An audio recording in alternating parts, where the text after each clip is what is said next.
Maria, Maria, um dom, uma certa magia, uma força que nos alerta, uma mulher que merece viver e amar como outra qualquer do planeta. Maria, Maria, o som é a cor, é o suor, é a dose mais forte e lenta de uma gente que ri quando deve chorar e não vive, apenas aguenta. Simplesmente Maria, orgulhosamente mulher, tenho o prazer de conversar hoje com uma professora e artesã que é uma simpatia e que é uma referência para nós todos de como ela superou muitas perdas. É a nossa querida Maria Manfroy. Tudo bom, Maria? Tudo bem, Valtair, e você? Tudo bem. Você sabia que eu já fiz uma homenagem para você no título do programa, sim, né? Sim, sim, me emocionei. Simplesmente Maria, mas orgulhosamente mulher. É isso que esse programa é. Sim. Mostrar essas mulheres maravilhosas que nós temos. Sim, nem tanto, mas na minha humildade, no meu jeito de ser, eu agradeço muito. E que a minha vida seja um exemplo para outras pessoas. Afinal de contas, vivemos nesta vida para isso. Você sabe, Maria, que isso te deixa bastante orgulhosa, porque eu recebi várias indicações para te chamar. Me e eu já queria te chamar, você sabe disso, já tinha te convidado ali na festa do Pinhão. Mas depois que viram que eu te conhecia, eu recebi várias indicações para te trazer. Pense, surpresa. Viu? Total surpresa. É o que eu sempre digo aqui, ó. Nós sempre somos referências para alguém. Ou para muitas pessoas. Dependendo de onde estamos e o que fazemos. Mas sempre somos referência para alguém, com certeza. Sim, mesmo. Então eu sempre digo assim, cuidado na sua conduta, cuidado nas suas ações, porque nós estamos sendo observados por alguém. Né? Então, bom que tem gente te observando, porque vale a pena. Já dizia o poeta, né? 2 olhos importantes observam seu rosto porque ele retrata sua alma. Verdade. Então, isso é verdade. A gente tem que ter uma vivência exemplar para as outras pessoas. Não que a gente seja diferente, seja especial, seja melhor. Ética, né? Uma conduta ética, generosa. Maria, vamos falar um pouquinho de ti. Tu és filha de uma família bem numerosa, né? Sim, nós éramos 11 irmãos. 11? Quantas meninas? 6. A mais velha já faleceu fazem 3 anos. Certo. E aí 5 homens. Hoje somos no mesmo time, 5 homens e 5 mulheres. Que bom. E como é que foi com essa... Porque eu sou filha única, né? Então eu não tenho a menor ideia. Aliás, tu sabe que eu sou filha única, mas o meu marido tinha 11 irmãos. Veja, que coincidência, Eu sempre dizia para ele, acho que eu casei contigo por causa da família. Porque eu adorava ir na casa da minha sogra, que era aquela jantarada, na hora do almoço, na hora da janta, na hora do café. Sempre tinha gente entrando e saindo, né? Era uma festa, para mim era um dia de glória. Nós não temos mais pai nem mãe, já faz alguns anos, mas nós ainda permanecemos assim com alguns costumes que eles passaram, que a família italiana traz assim na sua essência, que é estar sempre juntos. Principalmente a mesa, né? Exatamente. Como hoje em dia todo mundo tem que correr muito para sobreviver, a gente estabeleceu o domingo à tarde. No final do domingo nos encontramos todos na casa, que era a casa do pai e da mãe.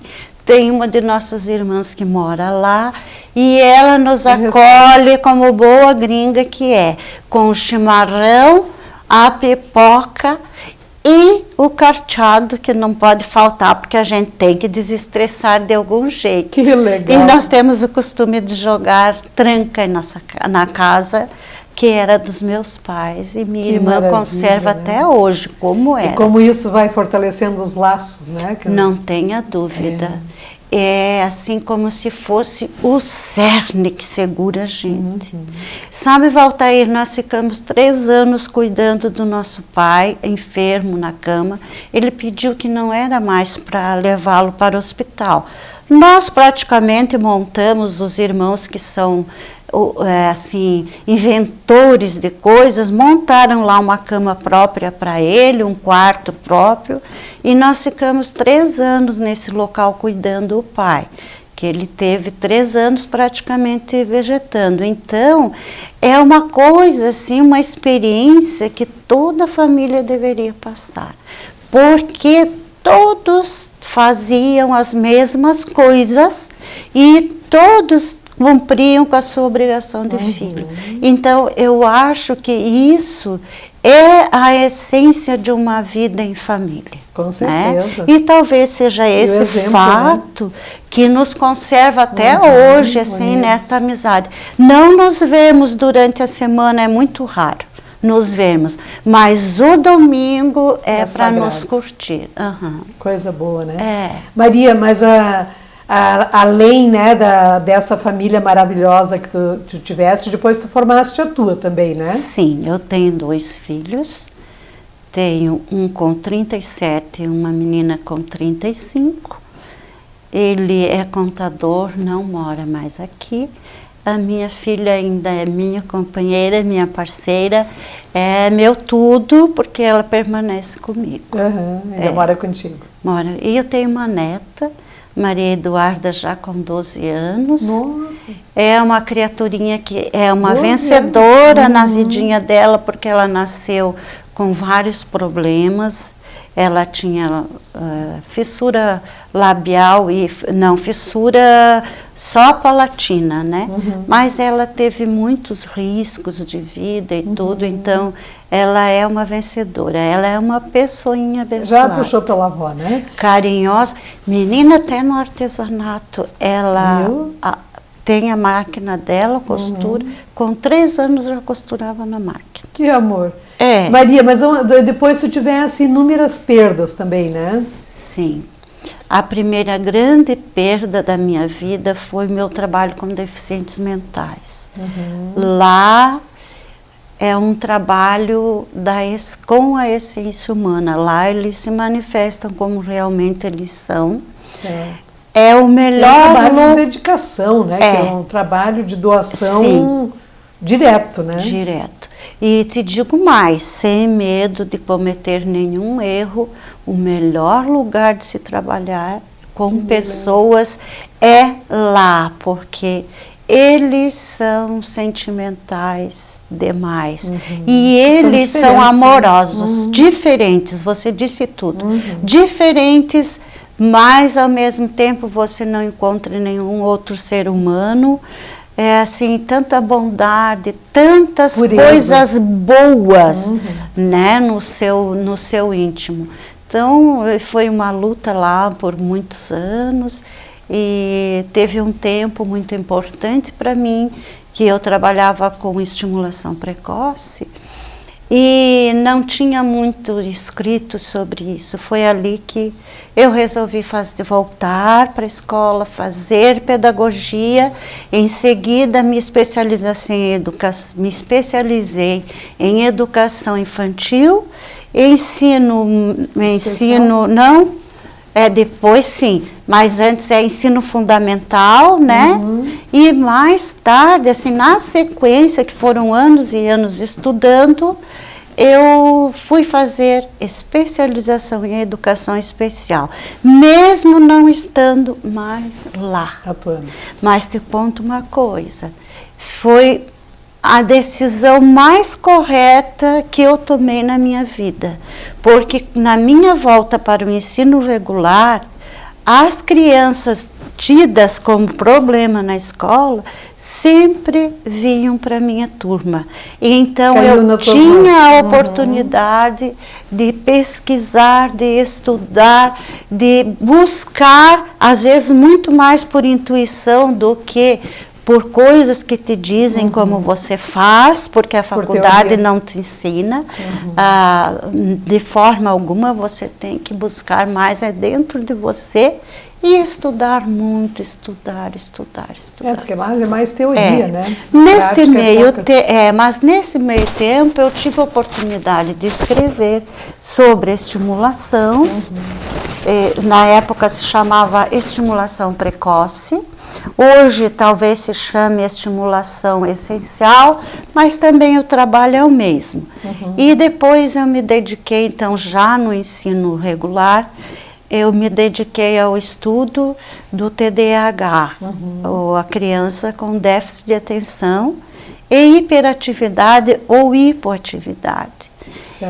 Nesta ocasião eu doei esta minha pesquisa, na verdade era para ser escrito um livro, eu preferi não.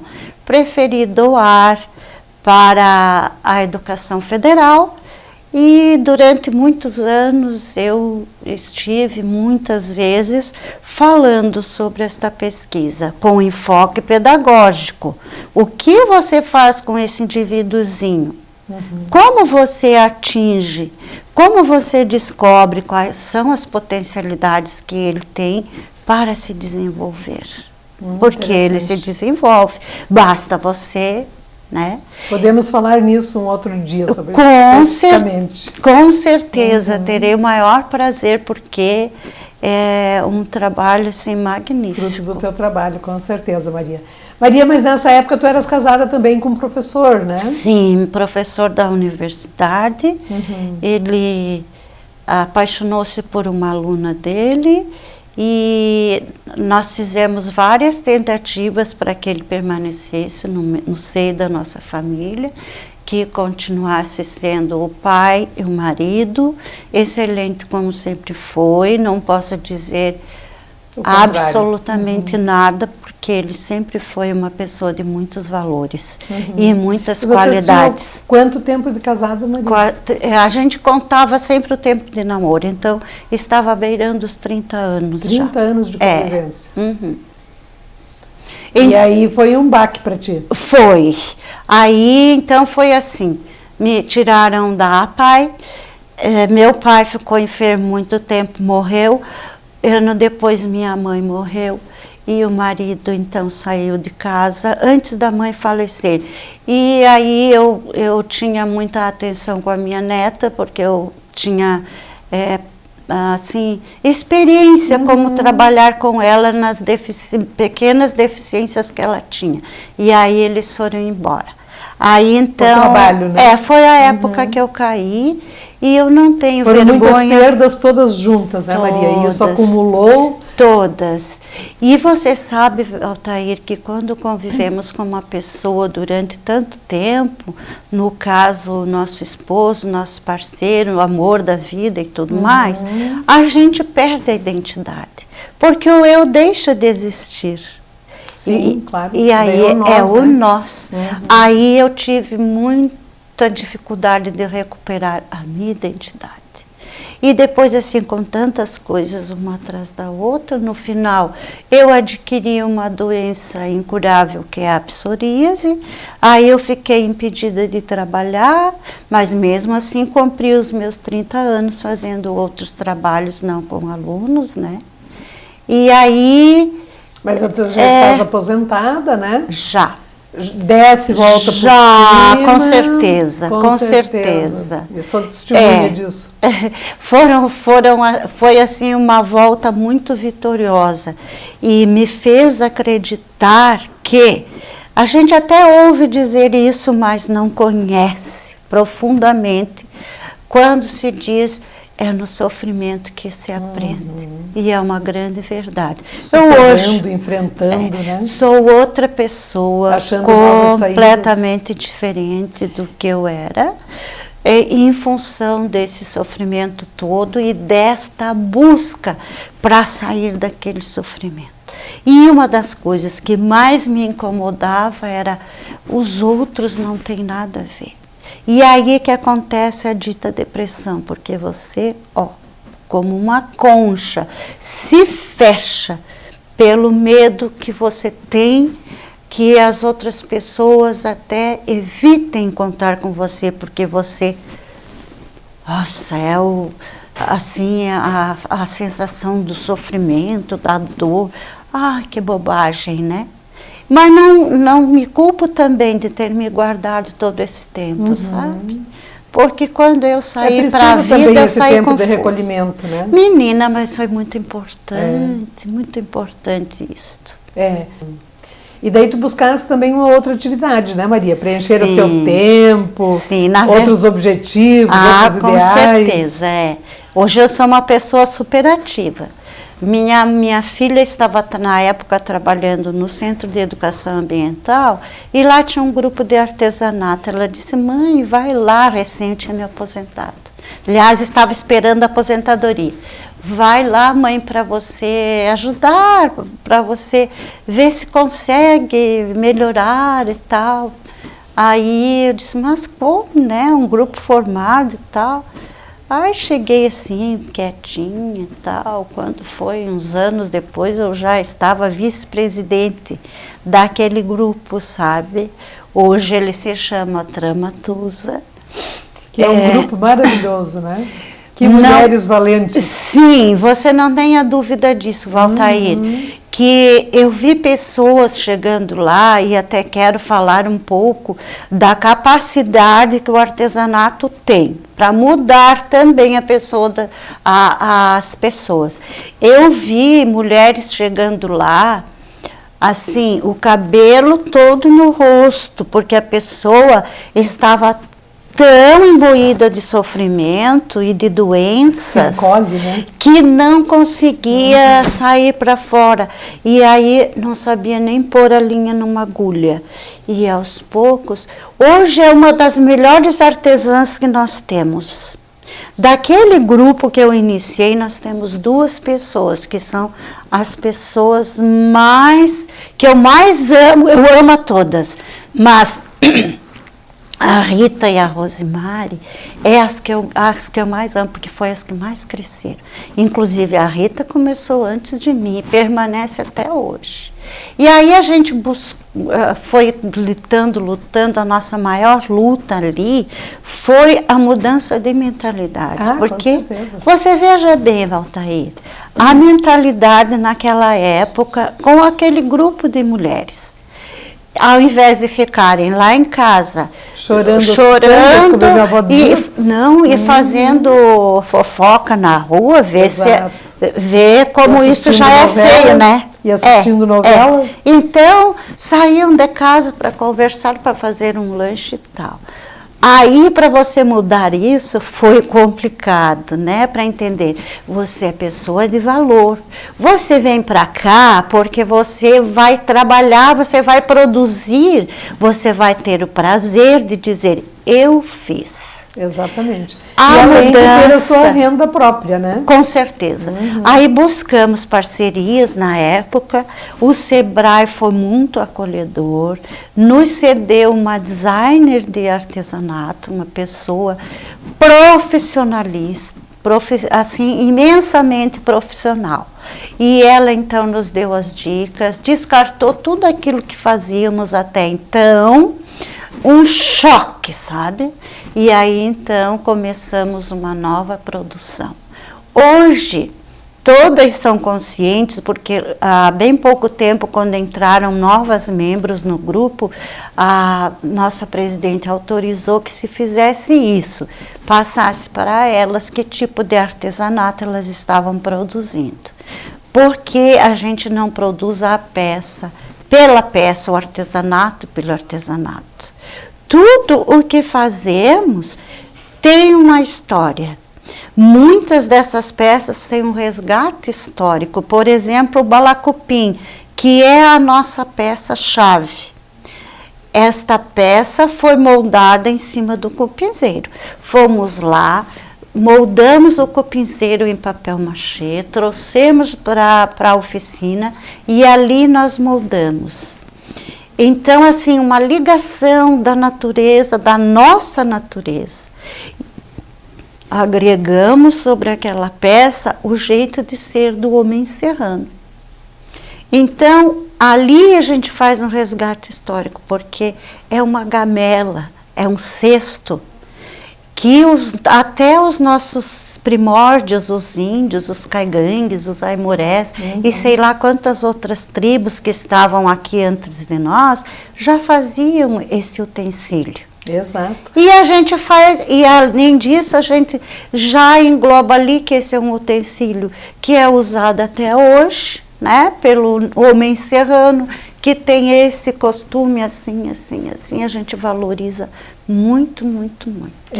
Então fica aí o convite, né, Maria, para as mulheres que estão em casa com depressão, que estão enfrentando problemas, venha para o artesanato também. A Tramatusa está ali de braços abertos, Com né? certeza. Esses dias eu já entrevistei a Ede. Ah, legal. Ela foi outra maravilhosa também, né?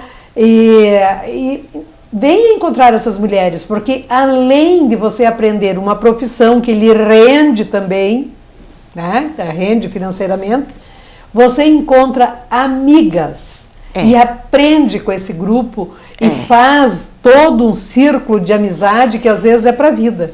E gostaria ainda de ressaltar que a fita Tusa, que é um resíduo sólido que quem nos doa é a Klabin, é um material maravilhoso. Eu costumo dizer, quando vou trabalhar esses locaizinhos que reúnem as pessoas com mais necessidades, chama CRAS, agora lembrei. E também nas APAES, por aí eu ando muito. E a primeira coisa que eu ressalto, e eu costumo dizer, que aquilo vale mais que ouro. Porque trabalha o indivíduo no todo. A textura dela propicia maior conexão neuronal, porque a nossa maior conexão está aqui na ponta de nossos dedos. Né? Exatamente. Sua mente, sua criatividade, você desenvolve todos os seus órgãos sensoriais. Então, além de render o dinheiro, além de se manter ocupada, de fazer amizades, de crescer em grupo, de respeitar regras, enfim, tudo aquilo, exato, aprender coisas novas para uma terapia. É verdade. Aquilo ali é uma terapia. E esse material, como qualquer outro material, mas esse muito mais pela textura, pelo fato de ser um lixo. E é um trabalho assim que eu não encontraria no nosso dicionário nenhuma palavra que pudesse manifestar a beleza que é esse fazer com as mãos, né? E o teu próprio trabalho, né? De generosidade, de caridade. Não tenha dúvida, não tenha dúvida. De auxiliar o próximo, nossa, isso é fantástico. Com certeza. Muito mais tu recebes do que doas, né? Não tenha dúvida, você não doa nada, você é como é. Mas aquilo faz bem para a pessoa, às vezes até muda a vida de uma pessoa, né? Com certeza. Então, o que é isso, no meu modo de entender a vida? É a chance que nós temos de não guardar o que sabemos. Porque você veja bem, para que adianta tanto estudo, tanta busca, tanto trabalho, tanto aprendizado e você morre se foi? Assim não. Assim, eu tenho uma ânsia de ensinar. Né? E eu tenho uma ânsia de ensinar. Eu aprendi uma coisa nova, eu já passo adiante. Até para gravar melhor, porque depois de um certo tempo, a gente vai perdendo a memória, já vai tendo mais dificuldades para aprender e isso tudo. Então, é uma ajuda sem nome o que isso nos proporciona, o ensinar. Legal. Né? Maria, mas olha, eu sabia que tu eras maravilhosa. Não faço Muito obrigada por teres vindo no meu programa e muito obrigada por passar, dividir todas as tuas dores e os teus sabores e as tuas alegrias conosco. Eu é que agradeço imensamente. Mas agradeço muito esta oportunidade. Não por contar a minha vida, mas para dividir algumas coisas. Compartilhar, né? Mas você disse a palavra certa. Só gratidão por isso. Estamos encerrando Simplesmente Maria, Orgulhosamente Mulher. Um grande beijo e até a próxima. E para você também, Maria, tudo de bom. Que você fique bem. Sempre muito bem.